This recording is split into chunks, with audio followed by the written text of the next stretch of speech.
vazou o áudio da Leila Pereira, né?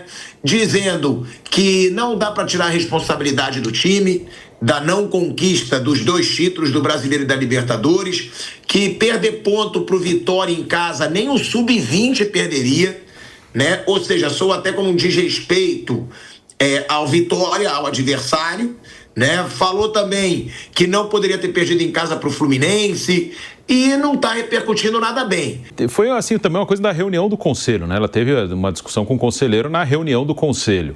A reunião do Conselho ela é uma coisa meio, de todos os clubes, né? Ela é uma coisa meio surreal, né? Ela é uma coisa meio fora da realidade, né? É um monte de torcedor com carteirinha que tem seus interesses políticos também. Alguns são simplesmente torcedores apaixonados que vão fazer cobranças meio malucas. Outros são pessoas que têm interesses políticos nos clubes. Eu falo de modo geral.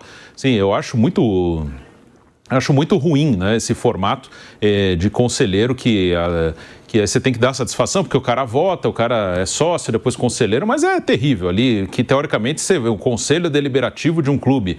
Você imagina que é uma coisa de pessoas qualificadas, e não é qualificadas no sentido de ter conhecimento para falar de futebol, não, são pessoas que frequentam o clube social, que estão lá há muito tempo, aí viram conselheiros, vencem eleições lá dentro do clube.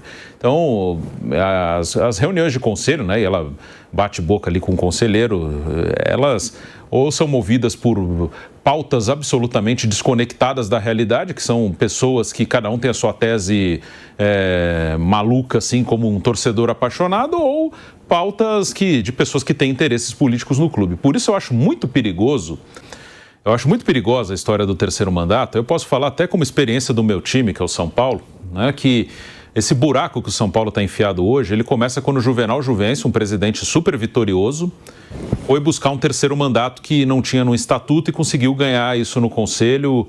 A partir daí que o São Paulo entra no buraco que ele não saiu até hoje. Isso foi em 2011.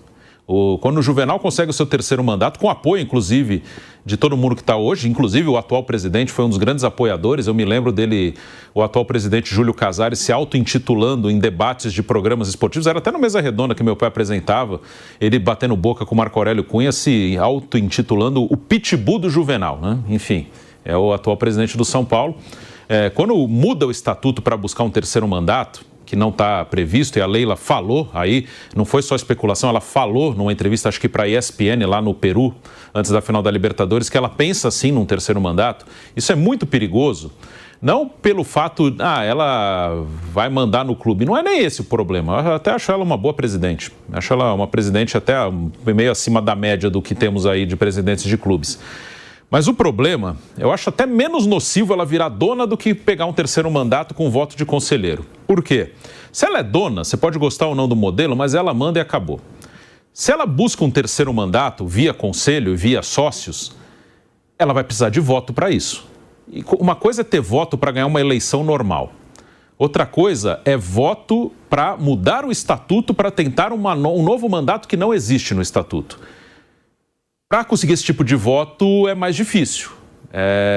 Assim, você precisa negociar mais, né? É mais difícil. E você fica devendo favor para político do clube. E aí você não tem a mesma autonomia, porque o cara me ajudou ali, que era uma votação difícil, né? Não é tão fácil você conseguir voto para mudar estatuto, e agora eu estou devendo favor para esse aqui. Então, eu vou ter que colocar alguém dele num outro cargo. Mas esse aqui eu não posso tirar porque ele me ajudou ali no projeto do terceiro mandato. Você começa a entrar num buraco assim, você fica amarrado. Por que o Osmar Stabile não consegue fazer muita coisa no Corinthians? Ele foi eleito numa eleição indireta. Teve o impeachment e depois ele é eleito pelo Conselho. Ele deve favor para os caras que botaram ele ali. Os caras votaram nele. O próprio Júlio no São Paulo, o Júlio ele mudou o estatuto para buscar uma reeleição. O Júlio não tem essa autonomia toda. Por que a coisa está estourando agora? Tem gente que o ajudou a manter ali no poder e ele fica amarrado. Ele não pode tirar, esse cara não é incompetente, eu vou tirar. Não, esse cara tem voto no Conselho. Então, se você vai buscar um terceiro mandato, você vai ficar devendo favor para gente do clube. Isso é muito perigoso. É muito perigoso. É mais saudável ela virar dona do que tentar um terceiro mandato devendo favor para conselheiro, para sócio que ajuda a eleição. Isso, se ela fizer isso, pode colocar o Palmeiras num buraco difícil de sair. Falo isso por experiência própria. Eu vi meu time ser campeão do mundo, campeão da América e tri brasileiro. E por causa disso entrou num buraco que está aí até hoje e não sei se vai sair um dia.